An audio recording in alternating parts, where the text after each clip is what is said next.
பிரியமானவர்களே, நாம் தொடர்ந்து நெகேமியாவின் புத்தகத்தை கற்று வருகின்றோம். அதனுடைய கடைசி அதிகாரத்திலே நாம் நிற்கிறோம். நெகேமியாவினுடைய புத்தகம் 13ஆம் அதிகாரத்தில் நாம் இன்றைக்கு வந்து அடைந்திருக்கிறோம். 12 அதிகாரங்களை நாம் படித்து பார்க்கும் பொழுது ஒவ்வொரு நிகழ்ச்சியும் மிகவும் சுவாரஸ்யமாக இருந்தது. அவர்களுடைய வாழ்க்கையிலே களங்கம் கட்டி முடிக்கப்பட்டு அதன் பின்பதாக அவருடைய வாழ்க்கை கட்டப்படுகின்றதையும் நாம் கடைசி 5 அதிகாரங்கள் 7 முதற்கொண்டு 11 வரை இருக்கின்ற அதிகாரங்கள் 12 வரை இருக்கின்ற அதிகாரங்களை நாம் அதன் வாயிலாக நாம் தியானித்தோம். அவர்கள் ஒரு உடன்படிக்கைக்குள் வந்து கர்த்தருக்காக உண்மையாக நாங்கள் நிற்போம், ஓய்வு நாளை ஆசரிப்போம், அவருடைய ஆலயத்தினுடைய பணிகளை ஒருபோதும் நாங்கள் விட்டு ஓய மாட்டோம் அல்லது அதற்கேதுவாக நாங்கள் அதனை புறக்கணிக்க மாட்டோம் என்றும் சொல்லி அவர்கள் ஒரு உடன்படிக்கைக்கு வந்திருந்தார்கள். அதே போல தேவனுடைய நகரத்தை சூழவும் தேவனுடைய நகரத்திற்கு உள்ளாகவும் மக்கள் குடிபெயர்ந்தார்கள் என்பதும் 12ஆம் அதிகாரத்தில் நாம் தியானித்தோம். அதில் ஆசாரியர்களுடைய வழி, அதனுடைய வம்சாவளியையும் அவர்கள் பின்பற்றினார்கள்.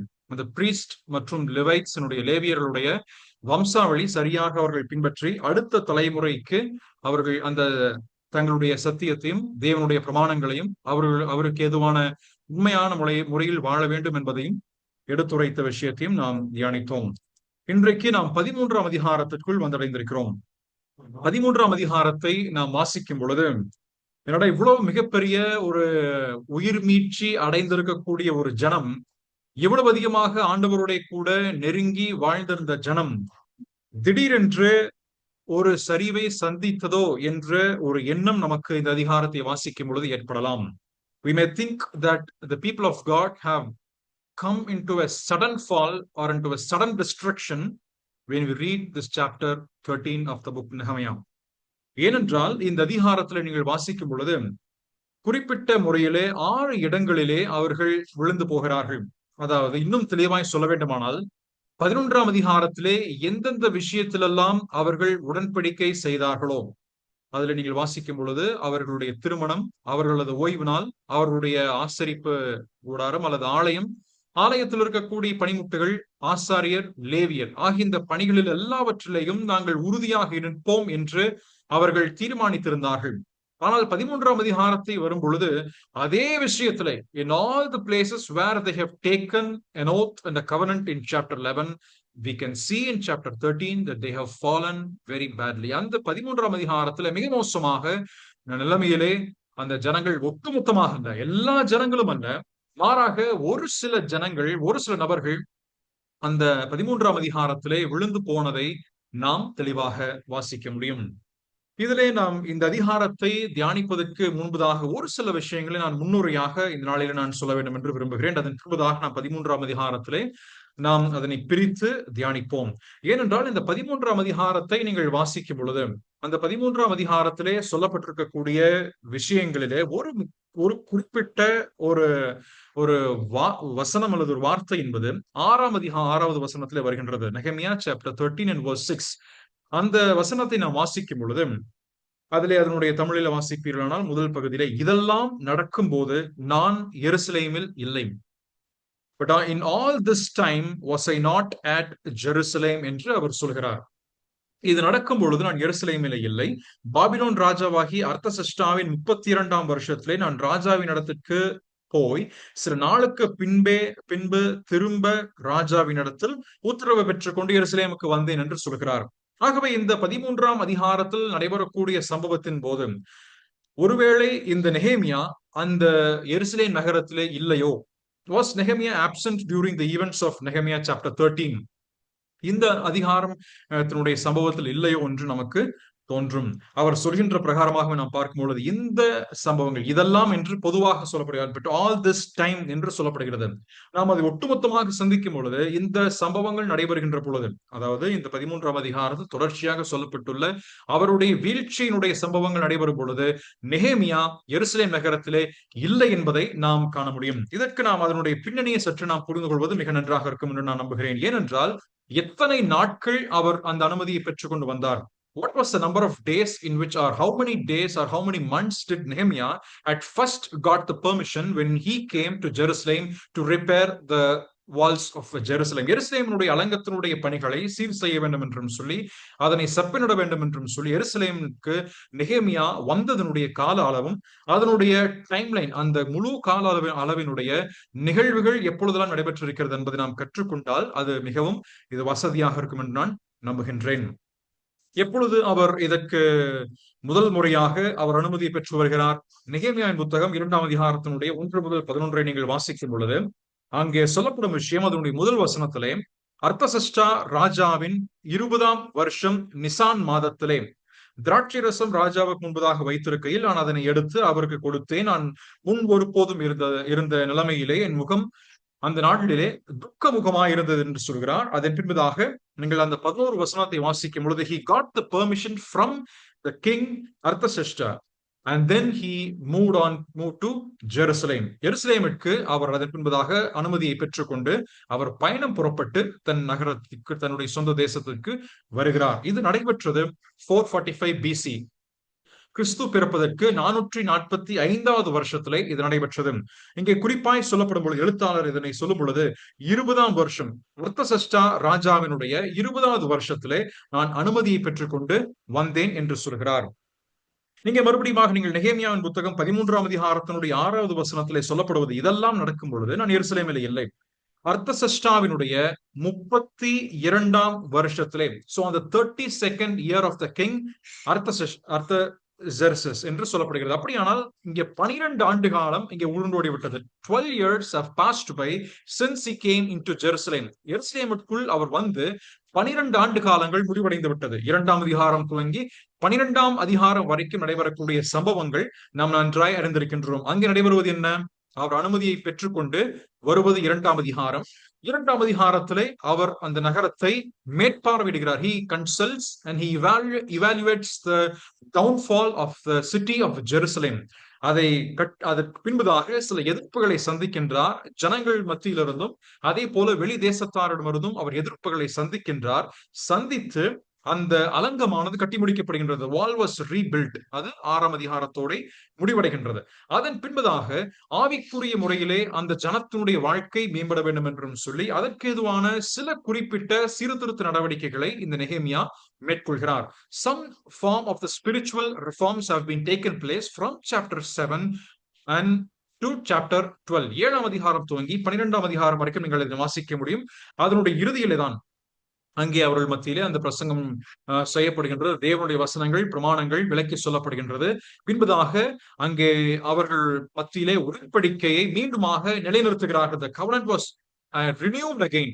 மீண்டுமாக அந்த உடன்படிக்கை புதுப்பிக்கப்பட்டு அவர்கள் கர்த்தருடைய சமூகத்திலே ஒன்றாய் கூடி மகிழ்கிறார்கள். இதெல்லாம் இந்த 12 வருஷத்தில் நடைபெற்ற சம்பவம். ஆகவே இந்த 12வது வருஷம் வரும்பொழுது, அந்த 12th year or the 32nd year of the king Artaxerxes, he got the permission and then he goes back to the kingdom of Persia. Persia சாம்ராஜ்யத்திற்கு அல்லது சூசான் அரண்மனைக்கு இவர் என்ன செய்கிறார்? திரும்பவும் செல்கிறார். ஏன் அவர் செல்வதற்கான காரணம் என்ன?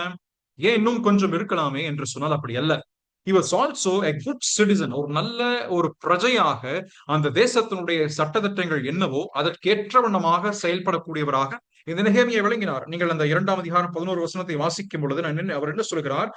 நான் எருசலேமுக்கு வந்து, அதே போல 5வது வசனத்திலே, ராஜாவுக்கு சித்தமாயிருந்து அடியேனுக்கு உமது சமூகத்தில் தயை கிடைத்ததானால் என் பிதாக்களின் கல்லறை இருக்கும் இடத்திற்கு நான் சென்று இதெல்லாம் நான் செய்து வருகிறேன் என்று சொல்லி அவர் விண்ணப்பத்தை பெற்று அதற்கு ஏதுவான அனுமதியை பற்றி got the permission and he goes back to Jerusalem.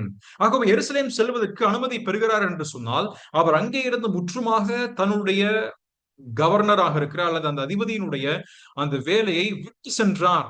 அதில் முழுவதுமாக ராஜினாமா செய்து தான் என்னுடைய சொந்த ஊருக்கே நான் போகிறேன் என்று சொல்லி அங்கே அனுமதி பெற்று செல்லவில்லை. மாறாக இதெல்லாம் நான் செய்வதற்கு எனக்கு கொஞ்சம் கால அவகாசம் வேண்டும். I need some time so that I can go back to my land and then do the repairing work of the wall and the people's life. அந்த ஜனத்துடைய வாழ்க்கையும் அலங்கத்தினுடைய வாழ்க்கையும் சீர் செய்த பின்பதாக தான் திரும்பி வருவேன் என்பதைத்தான் தன் ராஜாவினிடம் சொல்லி சென்றிருக்கிறார். ஆகவே அந்த சொல்லப்பட்ட வார்த்தைக்கு ஏற்றவனமாக இந்த நெகேமியா என்ன செய்கிறார்? மீண்டுமாக 32வது வருஷத்திலே தான் வந்ததனுடைய நோக்கம், தான் வந்ததனுடைய கடமைகள் நிறைவேற்றப்பட்ட பின்பதாக என்ன செய்கிறார்? மீண்டுமாக தன் ராஜ்யத்திற்கு அல்லது ராஜ்யத்தினுடைய பணியை செய்வதற்காக அவர் சென்று விடுகிறார். How good this Nehemiah was, எவ்வளவு நல்லவராக இந்த நெஹேமியா இருக்கிறார் என்று பாருங்கள். ஏனென்றால் தான் எந்த வார்த்தையை சொல்லி விண்ணப்பத்தை கேட்டு அனுமதி பெற்றுக் கொண்டு வந்தோமோ அந்த வார்த்தைக்கு உண்மை உள்ளவராக இந்த நெஹேமியா இருக்கிறார். He was very true to the permission which he had requested from the king.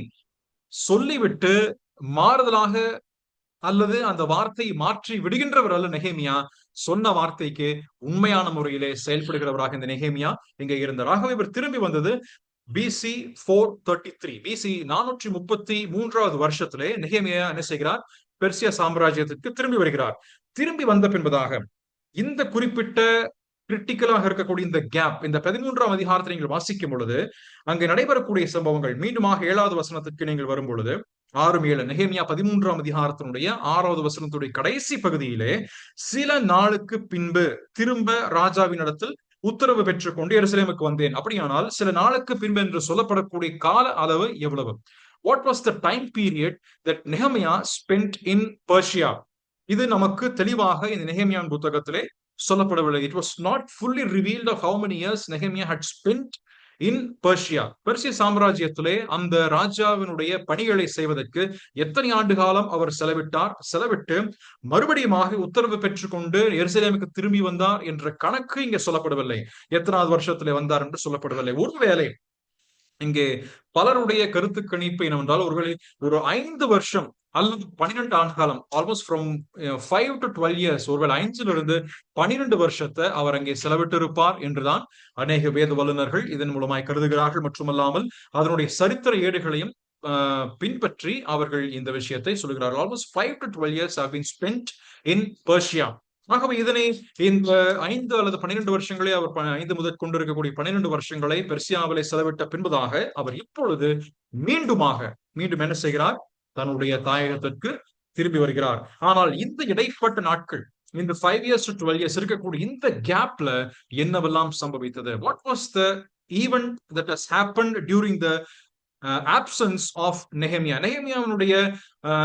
Nehemiah அந்த தேசத்திலே அந்த நாட்டிலே இல்லாதிருந்த நேரத்தில் என்னவெல்லாம் நடைபெற்றது என்பதுதான் 13ஆம் அதிகாரத்தினுடைய விஷயமாக இருக்கிறது. 13ஆம் அதிகாரத்தை வாசிக்கும் பொழுது அங்கே மிகவும் அவலமான நிலைமைகள். எலியாசிப் என்று சொல்லக்கூடிய ஆசாரியன் தொபியாவினுடைய கூட சம்பந்தம் கலந்து ஆலயத்திலே அவனுக்கு ஒரு அறையை ஒதுக்கி விடுகிறான். லேவியர்களுடைய கொடுக்கப்பட வேண்டிய பங்கு புறக்கணிக்கப்படுகின்றது.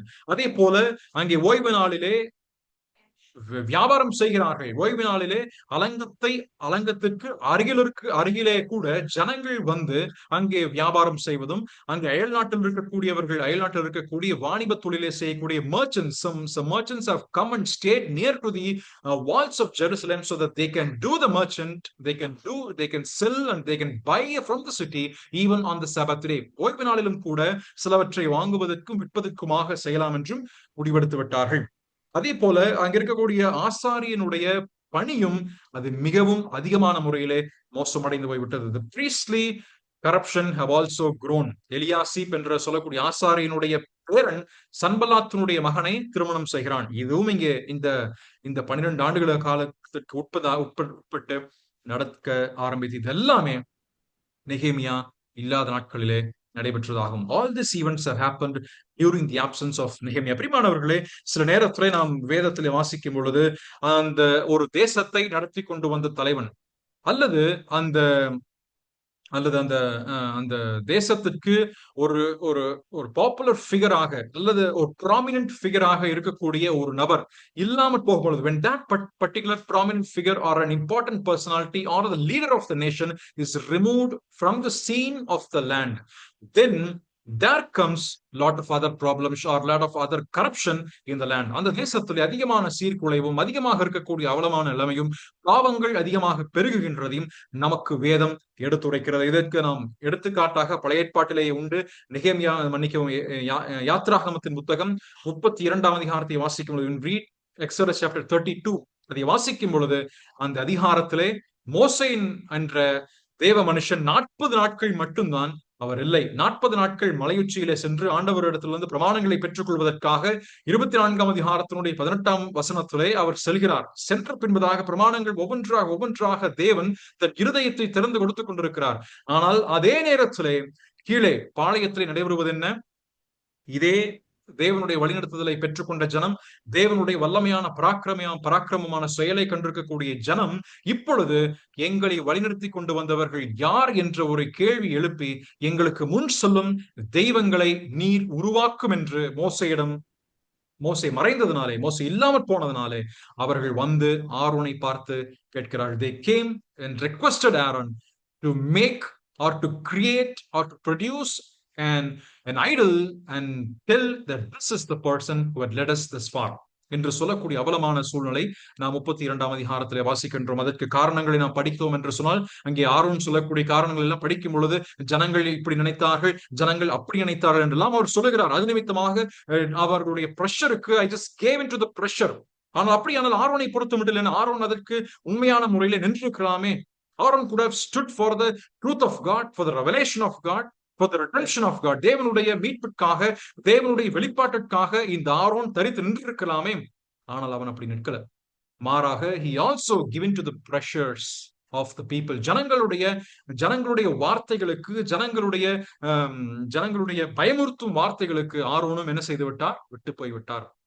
அப்படியானால் இங்கேயும் அதே போல நெகேமியாவிலும் வாசிக்கும் பொழுது ஜனங்களுடைய வாழ்க்கை எப்படி இருந்தது? இந்த உடன்படிக்கையை எடுத்துக்கொண்டார்கள், உடன்படிக்கையை எடுத்துக்கொண்ட ஜனங்கள் இருந்தார்கள். ஆனால் அதே நேரத்திலே, அதே கூட்டத்தின் மத்தியிலே இருந்த ஒரு சில ஜனங்கள் இந்த உடன்படிக்கையை முழு மனதாக, அல்லது இந்த உடன்படிக்கையை முழு ஆத்துமாவோடும் அதனை அவர்கள் பின்பற்றவில்லை என்பது நமக்கு மிக தெளிவாகிறது. It is evident that even among the people who had taken the oath in chapter 11 of Nehemiah, they did not take it wholeheartedly.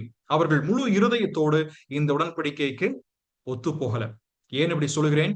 யாத்ராக 32-33 நீங்கள் வாசிக்கும் பொழுது, அதுல நீங்கள் தேவன் அந்த சுத்திகரிப்பை உண்டு பண்ணும் பொழுது, கர்த்தர் பட்சம் யார் நிற்கிறீர்களோ வாங்கன்னு சொல்லுமோ ஒரு கூட்டம் வருகிறார்கள். அப்படியானால் அந்த கூட்டத்தின் மத்தியிலும் கூட அவருடைய வேடிக்கைகளிலும், விளையாட்டுகளிலும், அவருடைய பொழுதுபோக்குகளிலும் பின்பற்றாதிருக்கக்கூடிய கர்த்தருக்கென்று உண்மையாக நின்ற ஒரு ஜனம் இருந்தார்கள். Even there were few people who are the remnant of God who chose to stand with God. அதே போலதான் நெகேமியா 13 நிச்சயம் இருந்திருப்பார்கள். ஆனால் நெகேமியா 13 வாசிக்கும் பொழுது, அவர் திரும்பி வந்த பொழுது இப்பேற்பட்ட அவல நிலைமையை இந்த நெகேமியா பார்க்கிறார். பார்த்தவுடன் தாமே அதனை சுத்திகரிக்கும் பணியை மேற்கொள்வதுதான் இந்த நெகேமியாவின் புத்தகம் 13ஆம் அதிகாரம் நமக்கு எடுத்து சொல்லக்கூடிய விஷயமாக இருக்கிறது. ஆகவே இந்த 13ஆம் அதிகாரத்தை நீங்கள் வாசிக்கும் பொழுது நான் அதனை ஒரு 7 பிரிவாக நான் பிரித்திருக்கிறேன். I divided the chapter 13 into 7 parts. 7 பிரிவுகளாக நான் பிரித்து அதை சிந்திக்க வேண்டும் என்று விரும்புகிறேன். முடிந்தவரையாக இன்றைக்கு நாம் சிந்திப்போம். முடியாத பட்சத்திலே அடுத்த வாரத்தோடு கூட நெகேமியாவின் புத்தகம் கர்த்தர் சித்தமானால் நிறைவு பெறும். ஆகவே எந்தெந்த இடத்திலெல்லாம் இந்த ஜனங்கள் விழுந்தார்களோ அதில் எல்லாவற்றிலேயும் இந்த நெகேமியா அதனை மறுதிருத்தம் செய்து ஜனங்களை வழிநடத்தி கொண்டு வருகிறார் என்பதே நாம் இந்த அதிகாரத்தில் சிந்திக்கிறோம். ஆகவேதான் இந்த அதிகாரத்திற்கு நான் சிந்தித்த பொழுது நான் அதில் வைத்திருக்கக்கூடிய தலைப்பு என்னவென்றால், ஒன் லாஸ்ட் டைம். இறுதியான முறை, அல்லது இறுதியாக ஒரு முறை நெகேமியா என்ன செய்கிறார்? அந்த சீர்திருத்தும் பணிகளை, அல்லது ஜனத்தை சுத்திகரிக்கக்கூடிய பணிகளை அவர் செய்கிறார் என்பதை நான் இதனை அடிப்படையில் சிந்திக்க வேண்டும் என்று விரும்புகிறேன். முதல் 3 வசனங்கள் கான்சிக்ரேஷன் இன் கம்யூனிட்டி. அங்க இருக்கக்கூடிய ஜனத்தின் மத்தியிலே வேத வசனத்தை வாசித்து அவர்கள் மத்தியில ஒரு சுத்திகரிப்பை உண்டு பண்ணுகிறார். 4 முதல் 9 வரை இருக்கக்கூடிய வசனத்தை வாசிப்போமானால், அங்க இருக்கக்கூடிய ஆலயத்தினுடைய the temple chambers, consecration in temple chambers, அந்த ஆலயத்தினுடைய அந்த அறையை சுத்திகரிக்க முயற்சியிலே நெகேமியா ஈடுபடுகிறார். அதே போல 10 முதல் 14 வரைக்குமாக நீங்கள் வாசிக்கும் பொழுது கான்சிக்ரேஷன் இன் போர்ஷன்ஸ் டு லெவைட்ஸ், லேவியர்களுக்கு கொடுக்கப்பட வேண்டியிருக்கக்கூடிய பங்குகளிலே ஒரு சுத்திகரிப்பை அவர் உண்டு பண்ணுகிறார். 15 முதல் 18 வரைக்கும் நீங்கள் வாசிக்கும் பொழுது கான்சிக்ரேஷன் இன் சபத், ஓய்வு நாளை அவர் சுத்திகரிக்கும் பணிகளை அவர் மேற்கொள்கிறார். மற்றும் 23 முதல் கொண்டு 27 வரைக்கும் நீங்கள் வாசிப்பீர்களானால் அதிலே கான்சிக்ரேஷன் இன் மேரேஜ், திருமணத்தில் இருக்கக்கூடிய ஒரு சுத்திகரிப்பையும் அவர் உண்டாக்குகிறார். இதே போல 28 29 வசனத்தை வாசிக்கும் பொழுது the consecration in priesthood, ஆசாரியத்துவத்தில் ஏற்பட்ட குளறுபடிகளை, சீர்குலைவுகளை திருத்தும் பணிகளிலே, சுத்திகரிக்கும் பணிகளிலே இந்த நெகேமியா ஈடுபடுகிறார். கடைசியாக 30-31 வசனத்தை வாசிக்கும் பொழுது, lastly the verse 30 and 31 talks about the consecration in commitment. அவர்கள் எடுத்துக்கொண்ட அந்த உறுதிப்பாட்டையும் அவர்கள் எடுத்துக்கொண்ட அந்த அர்ப்பணத்திலும் அவர் சுத்திகரிப்பை உண்டு பண்ணுகிறார் என்று நாம் இதன் மூலமாய் கற்றுக்கொள்கிறோம். அப்படியே நமக்கு ஒரு கேள்வி எழும்பும். இந்த 5 வருஷங்கள் முதற்கொண்டு இருக்கக்கூடிய 12 வருஷங்கள், 5ஓ அல்லது 8ஓ 12ஓ எத்தனையோ வருஷங்கள் நெகேமியா இல்லவா? அந்த நெகேமியா இல்லாதிருந்த நாட்களிலே கர்த்தர் எந்த ஒரு தீர்க்கதரிசியும் அனுப்பலையா? Did not God send any of his prophet so that these people can come back to him? தேவன் இந்த ஜனங்கள் மீண்டுமாக தன்னண்டை வர வேண்டும் என்று விரும்பி அந்த 5 வருஷங்களோ 7 வருஷமோ 12 வருஷமோ தன் எந்த ஒரு ஊழியனையோ எந்த ஒரு தீர்க்கதரிசியோ எந்த ஒரு தலைவையும் ஆண்டவர் எழுப்பவில்லையா, அனுப்பவில்லையா என்ற ஒரு கேள்வி நமக்கு வரலாம். ஆனால் அதற்கு பதில் என்னவென்றால், தேவன் அனுப்பினார்.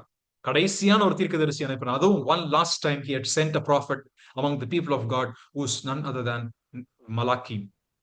மல்கியா என்று சொல்லக்கூடிய கடைசி தீர்க்கதரிசியை இந்த நெகேமியா 13ஆம் அதிகாரத்தினுடைய காலகட்டங்களிலே அனுப்பினார் என்பது நமக்கு தெளிவாகிறது. எதனை வைத்து நாம் அதனை தெளிவாக நாம் காண முடியும் என்று சொன்னால், அந்த நெகேமியா பயன்படுத்தக்கூடிய இங்கே சீர்திருத்தும் பணிகளிலே சொன்ன வார்த்தைகளும் மல்கியாவினுடைய புத்தகம் 4 அதிகாரங்களை வாசிக்கும் பொழுதும் இந்த இரண்டையும் சேர்த்து நாம் சிந்தித்தோம் என்று சொன்னால் அந்த விஷயங்கள் நமக்கு மிக தெளிவாகும். இதனை மிக விளக்கமாக நாம் மல்கியாவின் புத்தகத்தை கற்றுக்கொள்ளும் பொழுது நம்முடைய ஊழியர் சகோதரன் ஜோசப் ராஜன் அவர்கள் எடுத்தது உங்களுக்கு ஞாபகம் இருக்கலாம். அது யூடியூபிலும் இருக்கின்றது. நீங்கள் அதனை கேட்டால் நலமாக இருக்கும் என்று நான் நம்புகின்றேன். ஆனாலும் அதில் ஒப்புமையாக இருக்கின்ற சில விஷயங்கள், நெகேமியா 13ஆம் அதிகாரம் 4 முதற்கொண்டு 9 வரைக்கும் நீங்கள் வாசிக்கும் பொழுது ஆசாரியத்துவத்தில் ஏற்பட்ட குளறுபடிகள், அங்கே ஏற்பட்ட விஷயங்களை நாம் வாசிக்கின்றோம். அதே குறிப்பிட்ட காரியங்கள் தான் மல்கியாவின் புத்தகம் 2ஆம் அதிகாரம் 9 முதற்கொண்டு 1 முதற்கொண்டு 9 மலாக்கி சாப்டர் 2 verse 1 to 9 அதிலே வாசிக்கும் பொழுது இதே ஆசாரியத்துவத்தில் ஏற்பட்ட பிரச்சனைகளைத்தான் மல்கியாவும் குறிப்பிட்டு பேசுகிறார். அதே போல நெகேமியா 13ஆம் அதிகாரம் 10 முதற்கொண்டு 14 வாசிக்கும் பொழுது அங்கே இருக்கின்ற தசமபாகம், அங்கே போர்ஷன்ஸ் கொடுக்கப்படக்கூடிய லேவியர்களுக்கும் ஆசாரியர்களுக்கும் கொடுக்கப்படக்கூடிய தசமபாகத்திலே அவர்களுடைய பங்குகளிலே அவர்களுக்கு சரியான விதத்திலே சென்று சேரவில்லை. அதே விஷயத்தை மல்கியாவின் புத்தகம் 3ஆம் அதிகாரம் 8 முதற்கொண்டு 12வது வசனம் வரைக்குமாக வாசித்தீர்களானால் நீங்கள் அதனை காண முடியும். அதே போல நெகேமியா 13ஆம் அதிகாரம் 23 முதற்கொண்டு 27 வரைக்குமாக வாசிக்கும் பொழுது கலப்பு திருமணம், இந்த தேவனுடைய பிள்ளைகள், தேவ ஜனம், இஸ்ரவேல் ஜனங்கள் அந்நிய ஜனங்களை அவர்கள் திருமணம் செய்து கொண்டார்கள். They married the foreign women. அந்த அந்நிய பெண்களை திருமணம் செய்து கொண்டார் என்ற விஷயம் சொல்லப்படுகின்றது. இதே விஷயத்தை கர்த்தர் கடிந்து சொல்லி மல்கியாவின் புத்தகம் 2ஆம் அதிகாரம் 10 முதற்கொண்டு 16 வரையிலும் இருக்கின்ற வசனத்தில் மல்கியா தீர்க்கதரிசி கடிந்து கொள்கிறார். அதே போல நெகேமியாவின் புத்தகம் 13ஆம் அதிகாரம் 15 முதற்கொண்டு 22 வரைக்குமாக நீங்கள் வாசிக்கும் பொழுது ஓய்வு நாளை மீறி போனார்கள் இந்த ஜனங்கள். அந்த ஓய்வு நாளை மீறி போன விஷயத்தை மல்கியாவின் புத்தகத்திலே அவர்களுடைய பயபக்தி குறைந்து போய்விட்டது என்றும், they have lost the reverence to God, அதே போல தங்கள் தேவனுக்கு கொடுக்கப்பட வேண்டியிருக்கின்ற கணத்தை கொடுக்க தவறி போனார்கள் என்பதை குறிப்பிட்டும், ஓய்வு நாளை ஆசரிக்க தவறுவதை குறிப்பிட்டும் மல்கியா எடுத்துரைக்கின்றதை நாம் வாசிக்க முடியும். அதே போல் நெகேமியா 13ஆம் அதிகாரத்தின் முழு விஷயம் அவருடைய ஆவிக்குரிய சீர்குலை, the spiritual depravity of the nation of Israel. இஸ்ரவேல் தேசத்தினுடைய ஆவிக்குரிய முறையில் ஏற்பட்ட முழு சீர்குலைவும் 13ஆம் அதிகாரத்தில் வருகின்றது. அதை நீங்கள் மல்கியாவின் புத்தகத்திலே 1ஆம் அதிகாரம் 13வது வசனத்திலும் 3ஆம் அதிகாரம் 13 முதற்கொண்டு 15 வரைக்குமாக நீங்கள் வாசிக்கும் பொழுதும் காண முடியும். மற்றும் ஒரு ஒப்புமை நீங்கள் வாசித்தால், நெகேமியா ஒரு அதிபதி.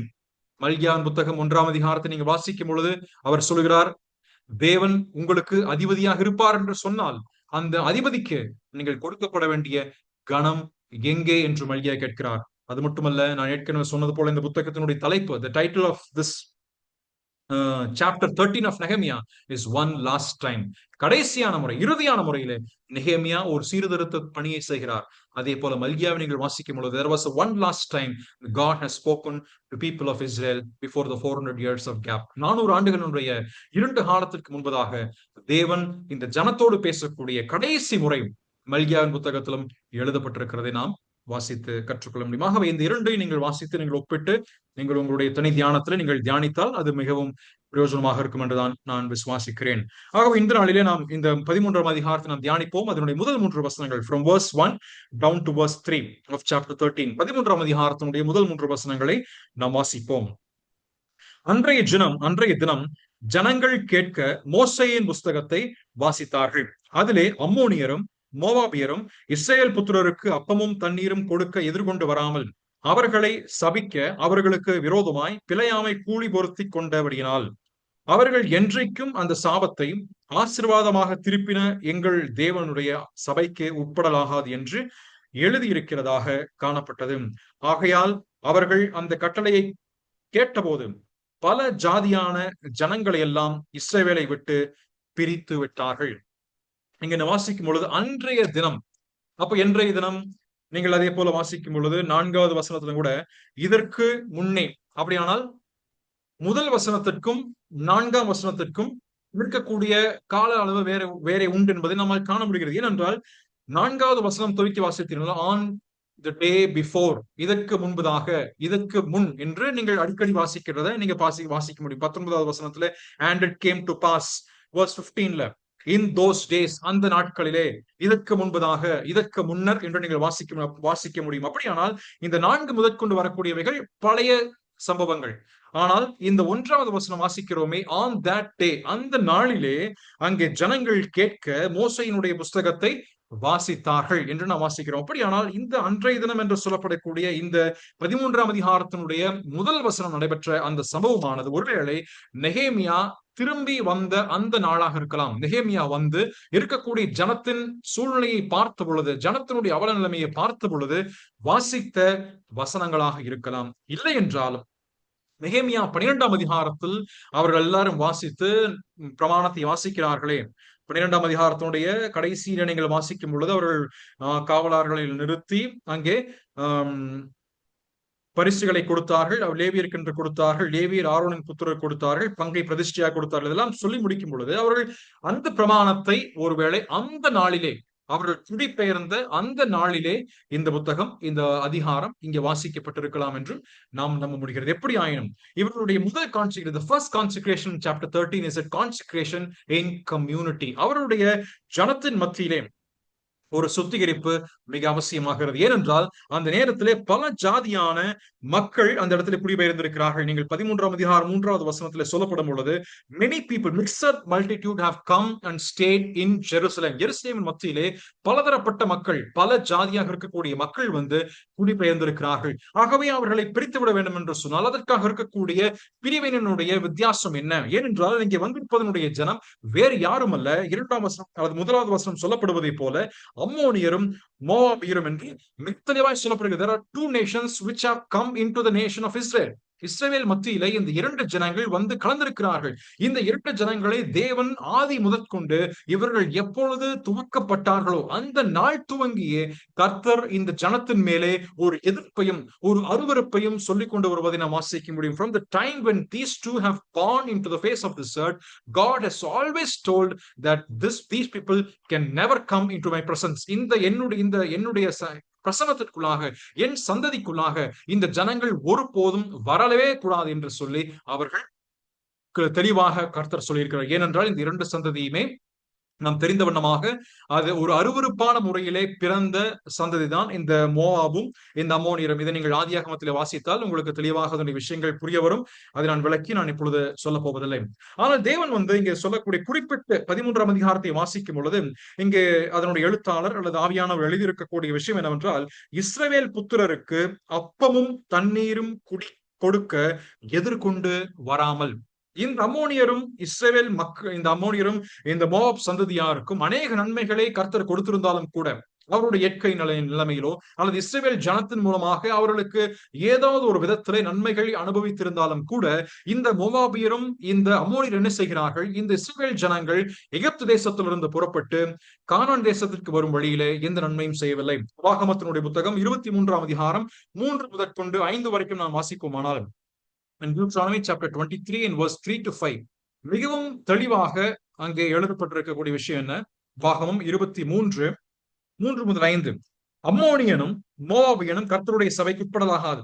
10ஆம் தலைமுறையிலும் என்றைக்கும் அவர்கள் கர்த்தருடைய சபைக்கு உட்படலாகாது. நீங்கள் எகிப்திலிருந்து புறப்பட்டு வருகிற வழியிலே அவர்கள் அப்பத்தோடும் தண்ணீரோடும் உங்களுக்கு எதிர்கொண்டு வராதது நிமித்தமும் உன்னை சபிக்கும்படியாய் மெசோபொத்தோமியானின் ஊரானாகிய பேத்தோரிலிருந்து பேயோரின் குமாரன் பிலேயாமுக்கு கூலி பேசி அவனை அழைப்பித்தது நிமித்தமும் இப்படி செய்ய வேண்டும். கர்த்தர் எவ்வளவு கண்டித்து இந்த ஜனத்திற்கு சொல்கிறார் என்று பாருங்கள். 2 காரணங்கள் உபாகமத்தில் சொல்லப்படுகிறது. ஒன்று, இந்த ஜனங்கள் ஆண்டவருடைய பிள்ளைகளுக்கு தண்ணி கொடுக்கல, நன்மையை செய்யவில்லை. They did not do the goodness to the people of Israel, goodness to the people of God. தேவனுடைய ஜனத்திற்கு நன்மை செய்யல. இரண்டாவது, நன்மை செய்வதற்கு பதிலாக என்ன செய்கிறார்கள்? தீமையை செய்கிறார்கள். ஒன்று, நன்மைக்கு நன்மை செய்யல, சரி, அப்படி அது ஒரு தண்டனையோட விட்டு போய்விடும். ஆனால் கர்த்தர் சொல்லுகிறார், நன்மைக்கு பதிலாக இந்த ஜனங்கள் செய்த மற்றும் ஒரு தீங்கு என்னவென்றால், பேயோரின் குமாரனாகி பிலேயாமை பொருத்தி இந்த ஜனத்திற்கு எதிராக தீர்க்க தரிசனம் சொல்லும்படியாக கூலி பேசிக் கொண்டார்கள். கூலி பேசிக்கொண்டு ஆட்களை வரவழைத்து அவர்களிடத்தில் பேசி அவன் சொன்ன ஒரு யுக்தி தான், how to bring down this people of Israel. Israel, you can never bring down the people of Israel. இஸ்ரவேல் ஜனத்தை நீங்கள் ஒருபோதும் தரைமட்டமாக மாற்ற முடியாது.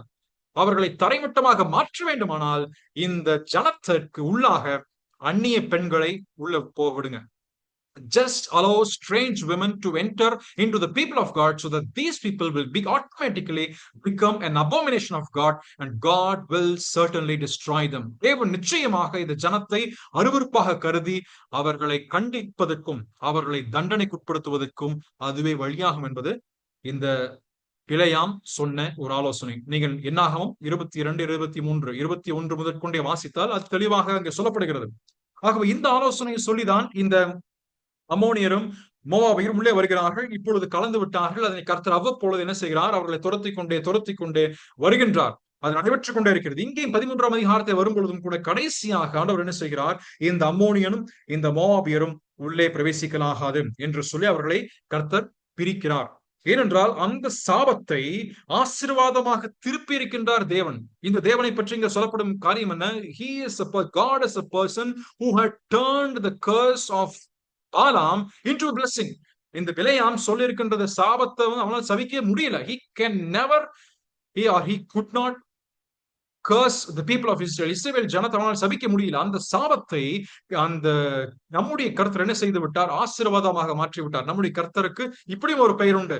இங்கே சாபத்தை அல்லது நம்ம மேல் வரக்கூடிய தீமையை நன்மையாக மாற்றக்கூடிய தேவன், அவற்றை ஆசீர்வாதமாக மாற்றக்கூடிய தேவன் தான் நீங்களும் நானும் ஆராதிக்கக்கூடிய தேவன். அந்த தேவன் செய்ததை இந்த ஜனங்கள் மறுபடியும் செய்திருக்கிறார்கள். அந்த தேவனுக்கு செய்ததை எதிராக செய்தார்கள். என்ன செய்தார்கள்? அவர்கள் இப்பொழுது இந்த ஜனத்தை உள்ளே அனுமதித்து கலந்திருக்கிறார்கள். மறுபடியும் ஆண்டவர் என்ன செய்கிறார்? மறுபடியும் அதற்கு ஏதுவான தண்டனை கொடுக்க வேண்டிய காலம் இப்பொழுது வந்திருக்கிறது. There should be a clear demarcation between the people of God and the people of other nations. தேவனுடைய ஜனத்திற்கும் அந்நிய ஜனத்திற்கும் ஒரு தெளிவான ஒரு வேறுபாடு காணப்பட வேண்டும் என்பது தேவன் தெளிவாக இங்கே சொல்கிறார். அதில் ஆண்டவர் சொல்லும் பொழுது எதனை பயன்படுத்தி சொல்கிறார்? on what basis that these people have taken a decision? நீங்கள் அதனை நான் தொடர்ச்சியாக 8ஆம் அதிகாரம் துவக்கி நான் சொல்லிக்கொண்டே வருகிறேன். From chapter 8 we can read one particular term or the word that these people have used is that by the book of Moses, by the word of God, தேவனுடைய வார்த்தையின் மூலமாக, எழுதப்பட்ட பிரமாணங்களின் மூலமாக அல்லது மோசையினுடைய நியாய பிரமாணங்கள் மூலமாக இந்த நடவடிக்கை மேற்கொண்டார்கள். அங்கே பிரமாணம் வாசிக்கப்பட்டது, சுத்திகரித்தார் என்பது மறுபடியும் சொல்லப்பட்ட விஷயம். அதே போல 13ஆம் அதிகாரத்தினுடைய முதல் வசனத்திலும் கூட மோசையின் புஸ்தகத்தை வாசித்தார்கள்.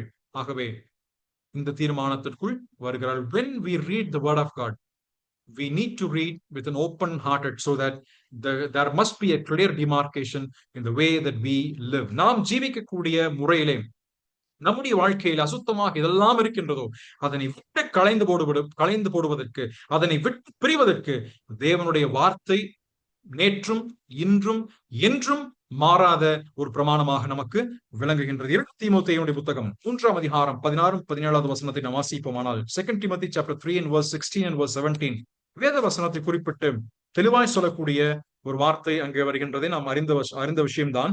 வேத வாக்கியங்கள் எல்லாம் தேவ ஆவியினால் அருளப்பட்டிருக்கிறது. தேவனுடைய மனுஷன் தேறினவனாகவும் எந்த நற்கிரியும் செய்ய தகுதியுள்ளவனாகவும் இருக்கும்படியாக அவைகள் உபதேசத்துக்கும், கணிந்து கொள்ளுதலுக்கும், சீர்திருத்தலுக்கும், நீதியை படிப்பிக்குதலுக்கும் பிரயோஜனம் உள்ளவைகளாய் இருக்கிறது. ஆகவே இந்த வேத வசனம் நம்முடைய கரங்களில் இன்றைக்கு முழுமையுமாய் கொடுக்கப்பட்டிருக்கு. This word of God has been given in wholesome in our hands, so that we can read and get the spiritual insights from it. இதன் மூலமாய் ஆவிக்குரிய கருத்துக்களை நாம் பெற்றுக்கொண்டு நம்முடைய வாழ்க்கையை திருத்தி அமைப்பதற்கும் கர்த்தருக்கு பிரியமாய் வாழ்வதற்கும் நமக்கு கொடுக்கப்பட்டிருக்கிறது. ஆகவே நம்முடைய நிலைமையும் நம்முடைய வாழ்க்கையும் நாம் சற்று திரும்பி நாம் பார்ப்போம். தேவன் தாமே அதற்கு நமக்கு உதவி செய்வாராக. ஆக the first consecration is among the community. இந்த ஜனத்தின் மத்தியிலே ஒரு பிரித்தெடுக்கப்படுதல் நிகழ்கிறது. இரண்டாவதாக நாம் வாசிக்கும் பொழுது 4வது வசனம் துவங்கி 9வது வசனம் வரைக்குமாக from verse 4 to 9 நீங்க வாசிச்சீங்கன்னா அதுல the consecration in the temple chambers. இப்பொழுது நெகேமியா இல்லாத நாட்களிலே என்ன ஆகிவிட்டது? நெகேமியாவுடைய கண்காணிப்பு அங்கே போய்விட்டது.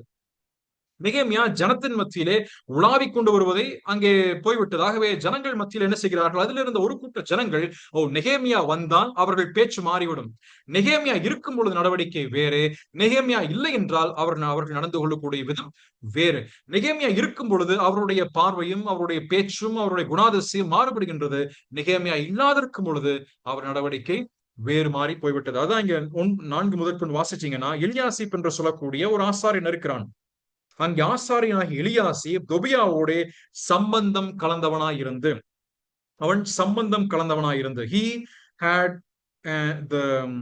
he had allied unto Tobiah, தொபியாவோட கூட சம்பந்தம் கலைந்தான். ஆனால் இந்த எலியாசிப்புக்கு நெகேமியா கொடுத்த பொறுப்பு என்ன? What was the responsibility that Nehemiah had given to this Eliasib? அங்கே சொல்லப்படுகிறது, he is the oversight of the chamber of the house of our God. நம்முடைய தேவனுடைய ஆலயத்தினுடைய அறைகளினுடைய பொறுப்பு இவன் வசம் கொடுக்கப்பட்டிருக்கிறது. அந்த அறையில் என்னவெல்லாம் வைக்கப்பட்டிருக்கிறது கீழே சொல்லப்படும் பொழுது அங்கே 5வது வசனம், முற்காலத்தில் காணிக்கைகளும் சாம்பிராணியும் பனிமுட்டுகளும் லேவியருக்கும் பாடகருக்கும் வாசல் காவலாளருக்கும் கட்டளை பண்ணப்பட்ட தானியம் திராட்சை ரசம் எண்ணெய் என்பவைகளின் மேல் தசமபாகமும் ஆசாரியரை சேருகிற படைப்பான காணிக்கைகளும் வைக்கப்பட்டிருந்த இடத்தில் ஒரு பெரிய அறை உண்டு பண்ணினான். அப்படி இவன் செய்த காரியம் என்ன? ஏற்கனவே ஒரு குறிப்பிட்ட அறை, ஒரு பிரத்யேகமாக ஒரு ஸ்பெசிபிக்காக ஒரு அறை ஒதுக்கப்பட்டிருக்கிறது. எதற்காக? காணிக்கைகளை வைப்பதற்காக, அங்க இருக்கக்கூடிய பாத்திரங்களை வைப்பதற்காக, தானியம் திராட்சை ரசம் முதலான பண்டங்களை வைப்பதற்காக ஒரு அறை ஒதுக்கப்பட்டிருக்கிறது. There was already a chamber that was specifically dedicated for the purpose of storing it as a storehouse. அங்க இருக்கக்கூடிய பொருட்களை, அங்க இருக்கக்கூடிய தானியம் திராட்சை ரசங்களை பாதுகாத்து வைப்பதற்காக ஒரு அறை ஏற்கனவே வைக்கப்பட்டிருக்கிறது. ஆனால் அந்த அறைக்குள்ளாக என்ன செய்கிறான்? ஒரு பெரிய அறையை அவனுக்கு ஆயத்தம் பண்ணினான். Even among that particular chamber he had arranged one small portion or great chamber. அதற்குள்ள ஒரு போர்ஷன் வெளியே பார்த்தா அந்த அவுட்புட் என்ன தெரியும்? this is specifically for the storehouse of God. தேவனுடைய பண்டக சாலை அல்லது தேவனுடைய பனிமுட்டுகள், தேவனுடைய ஆராதனைக்கென்று வைக்கப்பட்டிருக்கக்கூடிய தானியமும் திராட்சை ரசம் வைக்கப்பட்டிருக்கின்ற அறை என்ற ஒரு தோற்றம் மட்டும் தான் இருக்கும்.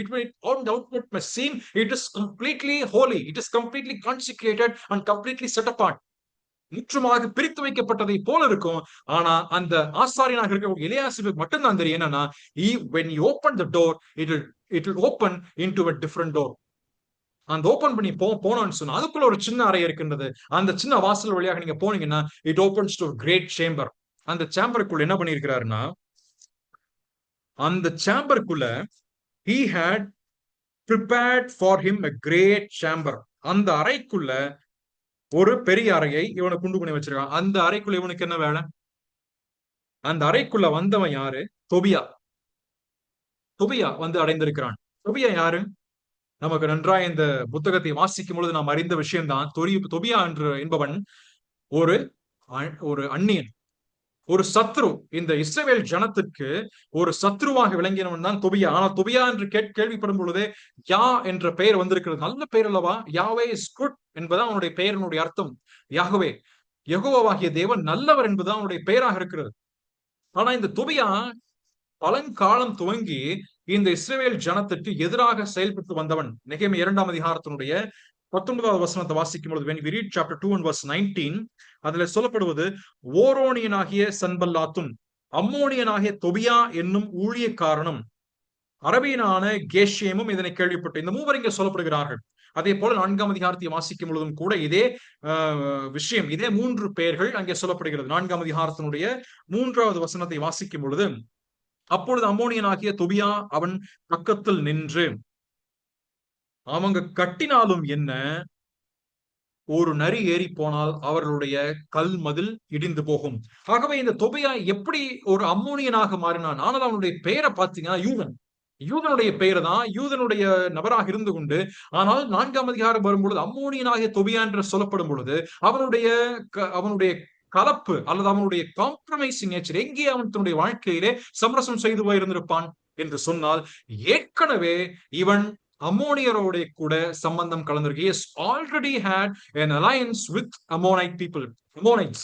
அது நிமித்தமாகத்தான் இங்கே அவனுடைய பெயர் யெகோவா நல்லவர் தான் என்று சொன்னாலும் கூட, கர்த்தர் நல்லவர் என்று சொன்னாலும் கூட, அம்மோனியன் என்ற பெயர் வருவதற்கு இவன் மாறி போனான். எப்படி இருக்கும் என்று சொன்னால், அதனை சற்று நாம் கற்பனை பார்த்தோம் என்றால், இந்த தொபியா என்பவனுக்கு ஒரு குறிப்பிட்ட பகுதியை அங்கே அம்மோனியர்கள் வசமாக அல்லது அம்மோனியர்கள் இருந்திருக்கக்கூடிய ஒரு பகுதியை இந்த Persia சாம்ராஜ்யத்தினர் ஒப்படைத்திருப்பார்கள். He might have been placed as a responsibility over the people where the Ammonites are living in the area of Israelites.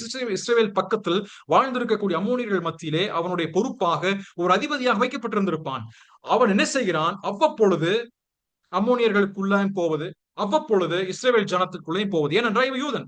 ஆகவே இங்கேயும் போவான், அங்கேயும் போவான்.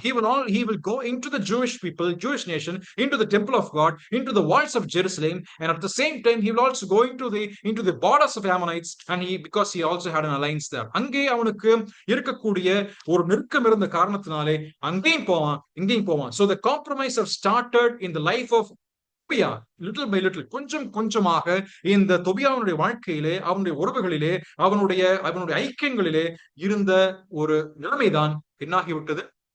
இப்பொழுது கொஞ்சம் இருந்த காம்ப்ரமைசிங் நேச்சர் இப்பொழுது இவனுடைய எலியாசிப் என்று சொல்லக்கூடிய ஆசாரியனுடைய வாழ்க்கையிலே பிரவேசித்திருக்கிறது. அப்ப ஆரம்பிக்கும் பொழுதே இந்த எலியாசிப்புக்கும் தொபியாவுக்கும் ஒருவேளை ஒரு சாதாரண ஒரு ஃப்ரெண்ட்ஷிப்பாக அது மலர்ந்திருக்கும் என்றுதான் நம்புகிறேன். இவர்கள் காளையத்தை அந்த அலங்கத்தை கட்டி வரும் நாட்களிலேயே இவங்க பேசியிருப்பாங்க. ஃபர்ஸ்ட் பார்க்கும்போது என்ன பண்ணிருப்பாங்க? எலியாசிப்பும் தொபியாவும் அந்த அலங்கத்தை கட்டும் பொழுது ஹை சொல்லி இருந்திருப்பாங்க.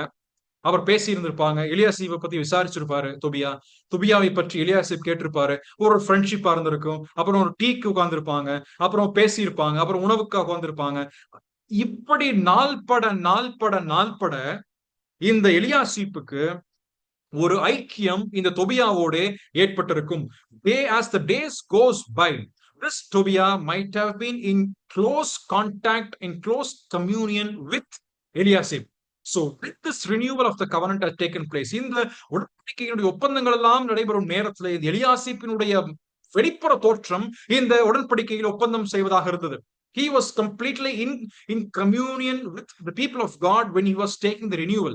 ஆனா அதே நேரத்துல he was also in fellowship, he was in relationship with this Tobiah. அதே நேரத்துல இந்த எலியாசிப் என்ற ஆசாரியனுக்கு இந்த தொபியாவோடும் கூட சம்பந்தம், அதனுடைய உறவும் இருந்திருக்க வேண்டும். அதனாலதான் he might have been waiting for a chance. Tobiah might be waiting for a chance when he can get into the people of God. இப்பொழுது இந்த தொபியா இந்த இஸ்ரவேல் ஜனத்துக்குள்ளே பிரவேசித்து அவர்கள் மத்தியிலே ஒரு பெரிய ஒரு தாக்கத்தை விளைவிக்க முடியும் என்று எதிர்பார்த்து கொண்டிருந்திருப்பான். சரியான நேரத்துல நெகேமியா என்ன செஞ்சாரு? பெர்சியாவுக்கு போறாரு. தடை செய்பவன் இப்பொழுது இல்ல. There is no restrainer for this Tobiah. There is no person who can say no to Tobiah. There is no person who can stand against this person. இந்த பொல்லாததுக்கு மத்தியில, இந்த ஈவிலுக்கு மத்தியில எதிர்த்து நிற்பதற்கான ஆட்கள் இல்லை என்று வந்த பொழுது சரியான விதத்திலே உட்புகுந்து விட்டான். சரியான விதத்திலே வந்திருக்கான். வீட்டை கட்டி உட்கார்ல, அந்த அலங்கத்துக்குள்ள இருக்கக்கூடிய ஒரு வீட்டுல உட்கார்ல. எங்க உட்கார்ந்து இருக்கான? ஆலயத்துல அந்த சாம்பருக்குள்ள ஒரு அறையை கட்டி உட்கார்ந்து இருக்கான். வெளியே பார்க்கும் பொழுது ஒண்ணும் தெரியாது. அதுக்கு காவலாளி யாருங்க? ஆசாரியன். கேட்ட யாரை கேட்பார்கள்? ஆசாரியனை பார்த்து கேட்பார்கள். ஆசாரியன் என்ன சொல்லுவான்? இது என்ன அறைங்க? இந்த அறை தானியத்தையும் திராட்சை ரசத்தையும் பாதுகாத்து வைத்திருக்கக்கூடிய அறை. ஆனா உள்ள இருப்பது யாரு? தொபியா. உள்ளே இருக்கக்கூடிய ஒரு சிறிய அறை உண்டு. அதுக்கு அந்த சிறிய வாசல் உண்டு. வாசலுக்குள்ளே போனால் பெரிய அறை ஒன்று உண்டு. அந்த அறைக்குள்ள தொபியா உட்கார்ந்துட்டு இருக்கிறாரு. Tobiah sitting inside a great chamber. When he enters into a small room, a small door, and then there was this Tobiah.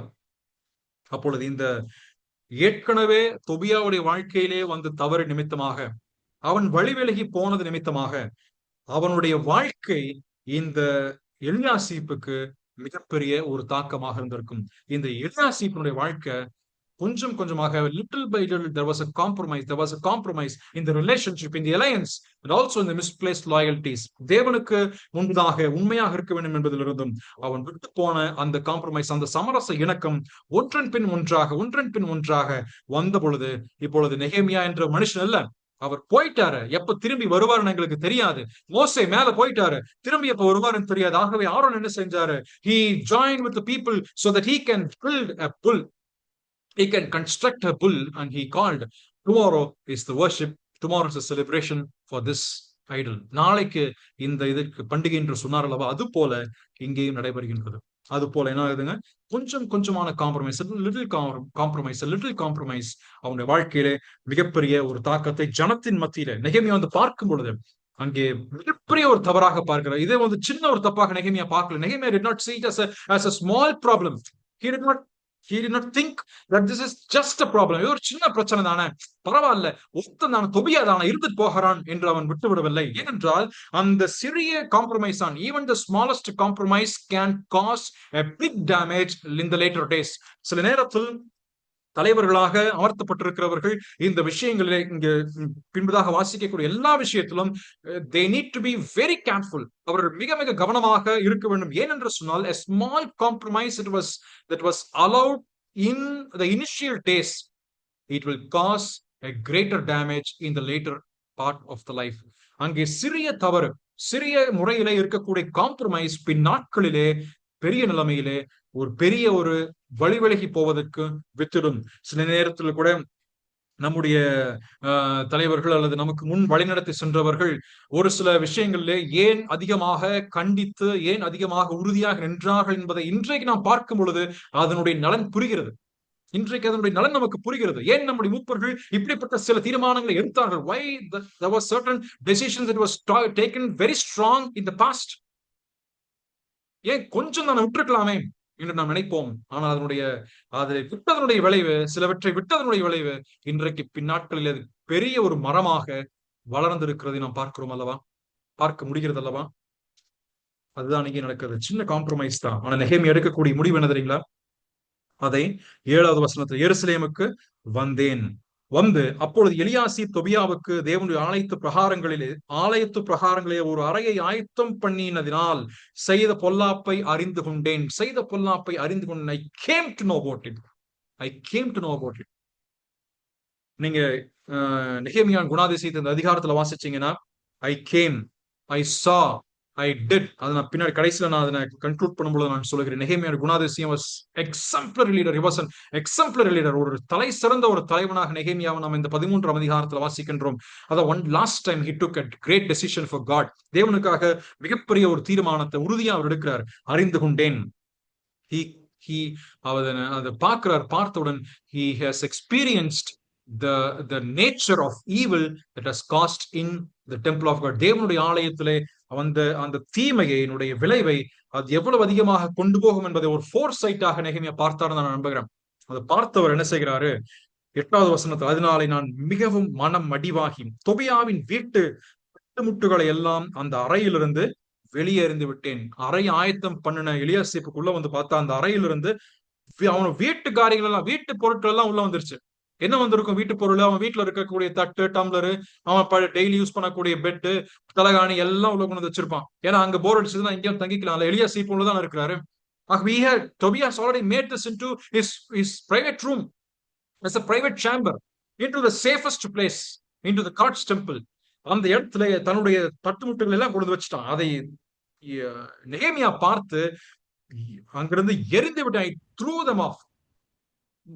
No discussion, no communication, no place for any argument, no place for any compromise. எந்த ஒரு சமரசம் செய்யல, எந்த ஒரு விவாதிக்கவோ, விஷயத்தை கேட்கவோ, அறிந்து கொள்ளவோ தேவையில்லை. ஏனென்றால் it was clear abomination of the laws of God. There was a clear transgression of the laws of God. தேவனுடைய பிரமாணங்களுக்கு தெளிவான முறையிலே அங்கே மீறப்பட்டிருக்கிறது. அது நிமித்தமாக செய்ததென எரிந்து விட்டேன். 9வது வசனம், பின்பு நான் அறை வீடுகளை சுத்திகரிக்க சொல்லி தேவனுடைய ஆலய பணிமுட்டுகளையும் அதே போல காணிக்கைகளையும் சாம்பிராணியையும் அங்கே திரும்ப கொண்டு வந்து வைத்தேன். தேவனுடைய ஆராதனைக்காக வைக்கப்பட வேண்டிய சாம்பிராணி, ஆலயத்துக்கென்று கொடுக்கப்படுகின்ற காணிக்கைகள் வைக்கப்பட வேண்டிய இடத்துல தட்டுமுட்டுகள் கிடக்கிறது. அந்த இடத்துல மீண்டுமாக கொண்டு வர வேண்டும் என்று கட்டளை போட்டார். It is a clear command from Nehemiah. சொன்னது என்ன? திரும்பி வந்து, I was not in Jerusalem, I understood, I was very angry, there was a righteous indignation, there was நீதியான முறையிலே அவருக்கு அந்த கோபம் வந்தது. வந்த பின்பதாக அவர் இப்பொழுது ஒரு பெரிய ஒரு உறுதியை, ஒரு தீர்மானத்தை எடுக்கிறார். இதெல்லாம் வெளியே போட்டு he ordered to clean, அந்த அறையை முழுவதுமாக சுத்திகரிக்க சொல்லி, எந்த நோக்கத்துக்கென்று நீங்க இங்க சுத்திகரிப்பது என்று சொல்லப்படும் நமக்கு அந்த வார்த்தையின் அர்த்தம் புரியும் என்று நான் நம்புகின்றேன். சுத்திகரிப்பு என்று சொல்லப்படும் பொழுது it was set apart. It was set apart for specific purpose. ஒரு குறிப்பிட்ட நோக்கத்திற்கென்று அந்த அறை நியமனம் செய்யப்பட்டது. எதற்காக? அந்த ஆலயத்திலே ஆராதனை மேற்கொள்ளப்படுவதற்கென்றும், அதனுடைய தட்டுமுட்டுகள், அதனுடைய பனிமுட்டுகள் வைக்கப்படுவதற்கும், காணிக்கைகளை கொண்டு வந்து வைப்பதற்கும், தானியம் திராட்சை ரசத்தை சேமித்து வைப்பதற்குமாக அந்த அறை பயன்படுத்தப்பட்டது. அதற்கென்று ஒதுக்கப்பட்ட அறையிலே வேறு எந்த அசுத்தமும் வரலாகாது. ஆகவே அதெல்லாம் வெளியே கொண்டு போய் எரிந்து விடுகிறார். There was no argument. எந்த விவாதம் இல்ல. தொபியா கூப்பிட்டு, நீ ஏன்பா இப்படி பண்ண? எலியாசிப்பை கூப்பிட்டு, ஏன் நீ இப்படி செஞ்ச? நீ எதுக்காக இப்படி செய்தாய்? நான் இல்லையே, நீ ஏன் செய்தாய்? ஒரு விஷயம் நீ கேட்டிருக்கலாமே. எந்த விவாதம் கிடையாது. இது இங்க இருக்கக்கூடாது. It has to be removed and have to be removed. அவ்வளவுதான். It has to be removed. அவ்வளவுதான் செய்யறாரு. ஏனென்றால் நீங்க புதிய ஏற்பாட்டுக்கு வரும்பொழுதும் கூட மத்தேயு சுவிசேஷம் 21ஆம் அதிகாரம், Matthew chapter 21 verse 12, மத்தேயு 21ஆம் அதிகாரம் 12வது வசனத்துல, இயேசு தேவாலயத்தில் பிரவேசித்து ஆலயத்தில் விற்கிறவர்களும் கொள்ளுகிறவர்களும் ஆகிய யாவரையும் வெளியே துரத்தி, காசுக்காரருடைய பலகைகளையும் புறா விற்கிறவர்களையும் ஆசனங்களையும் கவிழ்த்து, என்னுடைய வீடு ஜெப வீடு என்னப்படும் என்று எழுதியிருக்கிறதே, நீங்களோ அதை கல்லர் குகையாக்கினீர்கள் என்றார். இயேசு என்ன பண்ணாருங்க? இங்க பார்க்கிறார், ஆலயத்துக்குள் வந்து பார்க்கிறார். பார்த்த உடனே அங்க விற்கிறவர்களையும் கொள்ளுகிறவர்களையும் விளையாடுகிறவர்களையும் பார்த்து விட்டு, இது என் ஆலயம் ஜெப ஆலய வீடு என்று சொல்லப்படுமே என்று சொல்லி இங்க பேசி அவங்களை கண்டிச்சு, அவங்களை சொல்லி புரிய வச்சு, இதெல்லாம் ஆண்டவர் பண்ணல. எடுத்தாரு, எல்லாத்தையும் கவிழ்த்து, புறா விற்கிற எல்லாத்தையும் பார்த்து நீங்க கல்லர் குகையாக்குறீர்கள் என்று சொல்லிவிட்டு எல்லாரும் என்ன செய்கிறாரு? வெளியே துரத்துகிறார். He had made them to go out. There was no discussion further. 2 கொரிந்தியர் 6ஆம் அதிகாரம் 14 முதல் 17 வரைக்குமாக நாம் வாசிக்கும் பொழுது நம்முடைய ஐக்கியங்கள், the partnerships that we need to have, ஒருவேளை நம்ம அந்த அதிகாரத்துடைய வசனங்களை நாம் வாசிக்கும் பொழுது அவ்வப்பொழுது நாம் திருமணத்தோடு ஒப்பிட்டு தான் நாம் நினைக்கிறோம். It is true that the marriage is the primary focus in chapter 6 verse 14 to 17 of 2 Corinthians. 2 கொரிந்தியர் 6ஆம் அதிகாரம் 14 முதல் 17 வரைக்குமாக திருமணம் என்பது பிரதானமாய் சொல்லப்பட்ட விஷயமாக இருந்தாலும் கூட, அதே நேரத்தில் அந்நிய நுகத்தில் அவிசுவாசிகளுடன் பிணைக்கப்படாதிருப்பீர்களாக என்று சொல்லப்படும் பொழுது, it also means about the relationship. It also means about what all things that we can get into with the other believers, other people or the unbelievers, அந்நிய நபர்களோட கூட, அவிசுவாசிகளோட கூட இதிலெல்லாம் நாம் இணைய முடியுமோ அதிலெல்லாம் நாம் கவனமாக இருக்க வேண்டும் என்பதும் அங்கே நமக்கு சொல்லப்படுகின்றது. நம் கடைசியாக இந்த பகுதி நாம் நிறைவு செய்ய போகின்றோம். இந்த 9 வசனங்கள் மீதம் இருக்கின்றவற்றை அடுத்த வாரத்தில் நாம் சிந்திப்போம். ஒரு வசனத்தை மட்டும் நாம் வாசித்து நான் நிறைவு செய்ய விரும்புகிறேன். 93ஆம் சங்கீதம், Psalm 93 and verse 5. 93ஆம் சங்கீதத்தினுடைய 5வது வசனம். உம்முடைய சாட்சிகள் மிகவும் உண்மையானவைகள், கர்த்தாவே, பரிசுத்தமானது நித்திய நாளாக உமது ஆலயத்தின் அலங்காரமாயிருக்கிறது. The testimonies are very sure. Holiness becometh thine house, O God, forever. நித்திய காலமாக பரிசுத்தமே அவருடைய ஆலயத்தின் அலங்காரமாக இருக்கிறது. அந்த அலங்காரம் எப்பொழுதெல்லாம் அலங்கோலமாய் போகுமோ, அந்த அலங்காரம் எப்பொழுதெல்லாம் அவலக்கேடாக மாறுமோ, அப்பொழுதெல்லாம் கர்த்தர் தம்முடைய தாசர்களை அனுப்பி அதனை சுத்திகரிக்க துவங்குகிறார். ஆகவே நம்முடைய ஆலயத்தினுடைய அலங்கோலம் எங்கெல்லாம் காணப்படுகிறதோ, எங்கெல்லாம் நாம் அலங்காரத்தை மறுபடியும் கொண்டு வருவதற்கு, நம்முடைய சரீரமே ஆலயம் என்று சொல்லப்படுகிறது, அந்த இடங்களில் எங்கெல்லாம் அலங்கோலம் காணப்படுகிறதோ, எங்கெல்லாம் அவலம் காணப்படுகிறதோ, அங்கே அலங்காரத்தை கொண்டு வந்து சேர்க்கவும், நற்கந்தங்களாய் நாம் ஜீவிப்பதற்கு தேவனுடைய வசனமே நமக்கு வழிகாட்டி, தேவனுடைய ஆவியானவரே நமக்கு உதவியாளனாக இருக்கிறார். அந்த ஆவியானவரை நாம் சார்ந்து கொண்டு அவர் மூலமாய் ஏவப்பட்ட வேத வார்த்தைகளை நாம் வாசித்து கற்றுக்கொண்டு அறிந்து கொள்ளும் பொழுது நமக்கு நிச்சயம் தேவன் உதவி செய்வார் என்பதிலே சந்தேகமே இல்லை. ஆகவே நமக்கு துணையாக இருப்பது தேவனுடைய கோட்பாடுகளும் தேவன் பேர்களை சார்ந்திருந்து நாம் அப்படி செய்வதற்கு தேவன் நமக்கு நிச்சயம் உதவி செய்வாராக. ஆகவே நாம் இன்றைக்கு நாம் சிந்தித்தது அந்த கான்சிக்ரேஷன், அந்த சுத்திகரிப்பு, அந்த தலைவன் இல்லாத நேரத்தில் ஏற்பட்ட அலங்கோலமான நிலைமைகள் எல்லாம் முற்றுமாக அலங்காரமாய் மாற்றப்படுகிறது. சாபத்தை ஆசீர்வாதமாக மாற்றின தேவனுக்கு முன்பதாக நம்மை நாமே சமர்ப்பித்து நம்முடைய வாழ்க்கையும் சுத்திகரித்து வாழ தேவன் நமக்கு உதவி செய்வாராக. தொடர்ந்து நாம் இந்த அதிகாரத்தை அடுத்த வாரத்தில் நாம் சிந்தித்து நாம் நிறைவு செய்வோம். தேவன் தாமே நம்மை ஆசீர்வதிப்பாராக. ஆமென்.